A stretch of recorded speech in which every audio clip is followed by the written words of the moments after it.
পণ্যগুলোকে আমাদেরকে সর্বোচ্চ বয়কটে আনতে হবে। এবং সম্প্রতি আপনারা জানেন যে কোকা-কোলা নতুন একটি বিজ্ঞাপন দিয়ে পুরা মুসলিম এই বাংলাদেশের আপামর জনতাকে অপমান করেছে। সেখানে তারা বোঝাতে চেয়েছে এই বাঙালিরা কিছু বুঝে না, আবং এরা, এই মুসলিমরা আবং, আবেগ ধরে ধরে চলে, এই জন্য এরা কোকা-কোলার ব্যাপারে ভুল মেসেজ পেয়েছে। তারা বলতে শুরু করেছে কোকা-কোলা তো ফিলিস্তিনেই ফ্যাক্টরি আছে। ভাই, ফিলিস্তিনের ফ্যাক্টরি, ফিলিস্তিনে তো সন্ত্রাসীরাও আছে, সন্ত্রাসী কায়দাই তো সেখানে ফ্যাক্টরি করা হয়েছে, তো এটা তো কোনো যুক্তি না।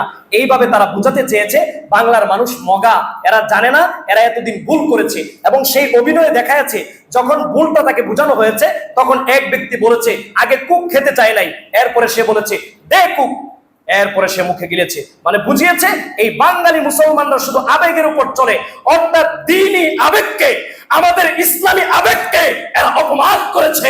এর উচিত জবাব হবে এই ঈদে আমরা কোন কোকা-কোলা, কোন পেপসি কখনো গ্রহণ করব না, না, না। সবাই একমত তো ইনশাআল্লাহ? এই ঈদে আমরা কোন কোকা-কোলা, পেপসি, ওদের যেমন লাল বাতি জ্বলেছে, আর্থিকভাবে পঙ্গু করলে 12টা যে বাজে এর প্রমাণ হলো একের পর এক বিজ্ঞাপন, কিন্তু কোনোভাবেই কাজ হচ্ছে না, ছাড়ের পর ছাড়।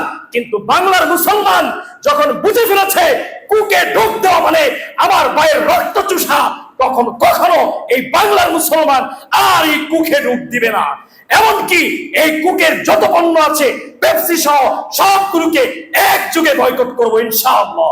দোকানি ভাইদেরকে বলবো আপনাদের ইমানের দাবি হলো আপনারা আল্লাহর জন্য এই উদ্যোগ নেন, কোক রাখবেন না, আসলে ঘৃণা বলে প্রত্যাখ্যান করবেন, তার দিকে ঘৃণার চোখে তাকাবেন যে কত বড় পাগল তুমি, এটা সেল করতে আসছো। রক্ত, যেখানে আমার ভাইয়ের রক্ত মাখা, এক হাতে আমার ভাইয়ের রক্ত তারা চুষে নিচ্ছে, আরেক হাতে আমাদের হাতে পণ্য সেল করছে। এত মগা হয়ে আমরা পৃথিবীতে বাঁচতে আসি নাই। মুসলমানের ইতিহাস গৌরবের ইতিহাস। পৃথিবীর নিয়ম অনুসারে মুসলমানরা আজকে পরাজিত, মুসলমানরা আজকে লাঞ্ছিত।